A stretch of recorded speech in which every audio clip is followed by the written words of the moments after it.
ନମସ୍କାର ଦର୍ଶକ ବନ୍ଧୁ। ଆଜି ଦିନଯାକର ଗୁରୁତ୍ୱପୂର୍ଣ୍ଣ ଖବର ଉପରେ ଆସନ୍ତୁ ନଜର ପକେଇବା। ପ୍ରଥମେ ଗୁରୁତ୍ୱପୂର୍ଣ୍ଣ ନିଷ୍ପତ୍ତିରେ ବାଜିଲା ମୋହର। ଉଚ୍ଚଶିକ୍ଷାରେ 50% ସଂରକ୍ଷଣ SC/ST OBCଙ୍କୁ ମିଳିବ।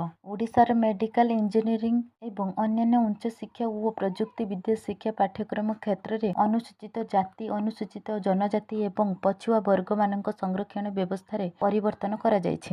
ରାଜ୍ୟ ସରକାରଙ୍କ ନିଷ୍ପତ୍ତି ଅନୁଯାୟୀ ଉଚ୍ଚଶିକ୍ଷା ପାଠ୍ୟକ୍ରମରେ ନାମ ଲେଖା କ୍ଷେତ୍ରରେ ଏଣିକି ଅନୁସୂଚିତ ଜନଜାତିଙ୍କୁ 22.50%, ଅନୁସୂଚିତ ଜାତିଙ୍କୁ 16.25% ଏବଂ ସାମାଜିକ ଓ ଶିକ୍ଷାଗତ ପଛୁଆ ବର୍ଗର ଛାତ୍ରଛାତ୍ରୀମାନଙ୍କ ଲାଗି 11% ସଂରକ୍ଷଣ ମିଳିବ। ଶନିବାର ଲୋକସେବା ଭବନରେ ଅନୁଷ୍ଠିତ ରାଜ୍ୟ କ୍ୟାବିନେଟ ବୈଠକ ପରେ ମୁଖ୍ୟମନ୍ତ୍ରୀ ମୋହନ ଚରଣ ମାଝୀ ଏହି ଘୋଷଣା କରିଛନ୍ତି। କ୍ୟାବିନେଟ ବୈଠକରେ 13ଟି ବିଭାଗରେ ମୋଟ 19ଟି ପ୍ରସ୍ତାବ ଆସିଥିବା ବେଳେ ସେଥିରୁ 16ଟି ପ୍ରସ୍ତାବକୁ ମଞ୍ଜୁରୀ ମିଳିଛି। ପରବର୍ତ୍ତୀ ଖବର ଆହୁରି 24 ଘଣ୍ଟା ପ୍ରବଳ ଗରମ ଗୁଳୁଗୁଳି। 4 ଦିନ ଯାଏଁ କାଳବୈଶାଖୀ। ରାଜ୍ୟରେ ଆହୁରି 24 ଘଣ୍ଟା ଏଭଳି ଗ୍ରୀଷ୍ମ ପ୍ରଭାବ ଜାରି ରହିବ। ଏଥିସହ ଆସନ୍ତା 4 ଦିନ ପର୍ଯ୍ୟନ୍ତ ବିଭିନ୍ନ ଜିଲ୍ଲାରେ କାଳବୈଶାଖୀ ବର୍ଷା ହେବ। ତେବେ ବର୍ଷା ପ୍ରଭାବରେ ଗ୍ରୀଷ୍ମ ଲହରୀରୁ ସାମାନ୍ୟ ଆଶ୍ୱସ୍ତି ମିଳିବ ବୋଲି ଆଞ୍ଚଳିକ ପାଣିପାଗ କେନ୍ଦ୍ର ପୂର୍ବାନୁମାନ କରିଛି। ପାଣିପାଗ କେନ୍ଦ୍ରର ସୂଚନା ଅନୁଯାୟୀ ଶୁକ୍ରବାର ଅପେକ୍ଷା ଶନିବାର ଅଧିକାଂଶ ସ୍ଥାନରେ ତାପମାତ୍ରା ସାମାନ୍ୟ ହ୍ରାସ ପାଇଛି। ରାଜ୍ୟର 3ଟି ସହରର ଦିନ ତାପମାତ୍ରା 40 ଡିଗ୍ରୀ ଓ ତାଠାରୁ ଅଧିକ ରହିଛି। 40.2 ଡିଗ୍ରୀ ସହିତ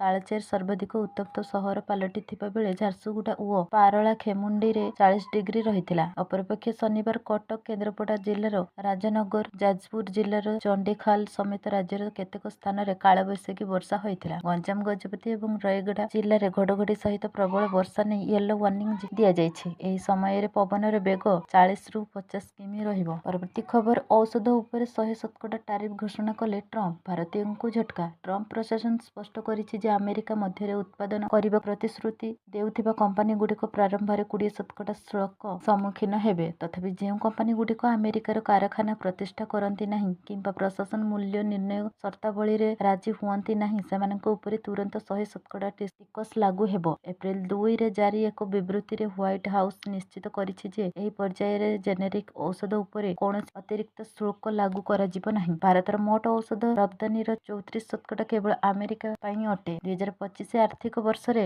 ଭାରତ ଆମେରିକାକୁ $10.5 ବିଲିୟନ ମୂଲ୍ୟର ଔଷଧ ରପ୍ତାନି କରିଥିଲା, ଯାହାର ଅଧିକାଂଶ ସୁଲଭ ଜେନେରିକ ଔଷଧ ଥିଲା। ପରବର୍ତ୍ତୀ ଖବର ଅଟିଜିମ୍ ଥେରାପି ସେଣ୍ଟର ପାଇଁ ଆସିବ SOP। ରାଜ୍ୟରେ ଅଟିଜମ୍ ଚିକିତ୍ସା ଓ ଥେରାପି ଖର୍ଚ୍ଚକୁ ବ୍ୟବସ୍ଥିତ ଓ ନିୟନ୍ତ୍ରିତ କରାଯିବ। ଏଥିପାଇଁ ଅଟିଜିମ୍ ଥେରାପି ସେଣ୍ଟରଗୁଡ଼ିକ ପାଇଁ ଆସିବ SOP। କମ୍ ଖର୍ଚ୍ଚରେ ଅଟିଜିମ୍ ପିଲାଙ୍କ ଚିକିତ୍ସା ଓ ଥେରାପିର ବ୍ୟବସ୍ଥା ହେବ। ଏଥିସହ ସେମାନଙ୍କ ଅନ୍ତର୍ନିହିତ ଦକ୍ଷତାର ବିକାଶ ଉପରେ ଗୁରୁତ୍ୱ ଦିଆଯିବ। ଏନେଇ ଶନିବାର ସାମାଜିକ ସୁରକ୍ଷା ଓ ଭିନ୍ନକ୍ଷମ ସଶକ୍ତିକରଣ ବିଭାଗ ମନ୍ତ୍ରୀ ନିତ୍ୟାନନ୍ଦ ଗଣ୍ଡ ସୂଚନା ଦେଇଛନ୍ତି। ଏହି ପରିପ୍ରେକ୍ଷୀରେ ମନ୍ତ୍ରୀ ବିଭାଗୀୟ ଅଧିକାରୀଙ୍କ ସହ ଆଲୋଚନା କରିବେ ବୋଲି କହିଛନ୍ତି। ବିକଶିତ ଭାରତ ଓ ବିକଶିତ ଓଡ଼ିଶା ଗଠନରେ ଅଟିଜିମ୍ ପ୍ରଭାବିତ ଛାତ୍ରଛାତ୍ରୀମାନେ ମଧ୍ୟ ସମାନ ଭାଗିଦାର ହେବେ ବୋଲି ମନ୍ତ୍ରୀ ଶ୍ରୀ ଗଣ୍ଡ ମତ ଦେଇଛନ୍ତି। ପରବର୍ତ୍ତୀ ଖବର ବନ୍ୟା ରୋକିବାକୁ 2,781 କୋଟି ଟଙ୍କାର ବ୍ୟାପକ ବନ୍ୟା ପରିଚାଳନା ଯୋଜନା। 589 କୋଟିର ମୁଖ୍ୟମନ୍ତ୍ରୀ ହସ୍ତତନ୍ତ ବିକାଶ ଯୋଜନା।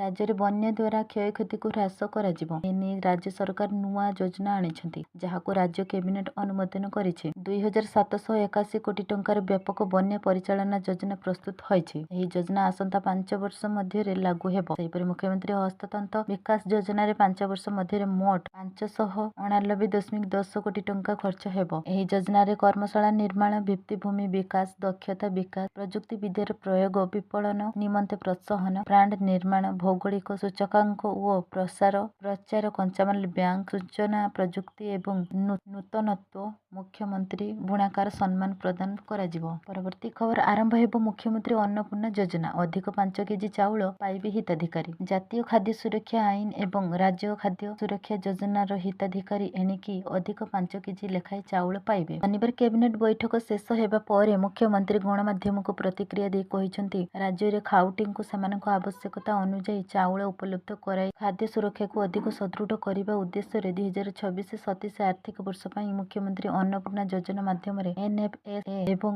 SFSA ହିତାଧିକାରୀ ଅତିରିକ୍ତ ଚାଉଳ କୋଟା ପାଇବେ। ଏହି ଯୋଜନା ମାଧ୍ୟମରେ ଟାର୍ଗେଟେଡ୍ ପବ୍ଲିକ୍ ଡିଷ୍ଟ୍ରିବ୍ୟୁସନ ସିଷ୍ଟମ ଅଧୀନ ସମସ୍ତ ହିତାଧିକାରୀ ପରିବାର ପାଇଁ ସେମାନଙ୍କ ମାସିକ ନିୟମିତ ଧାର୍ଯ୍ୟ ଚାଉଳ କୋଟା ବ୍ୟତୀତ ମୁଣ୍ଡ ପିଛା 5 କେଜି ଲେଖାଏଁ ଅତିରିକ୍ତ ଚାଉଳ ମାଗଣାରେ ପାଇବେ।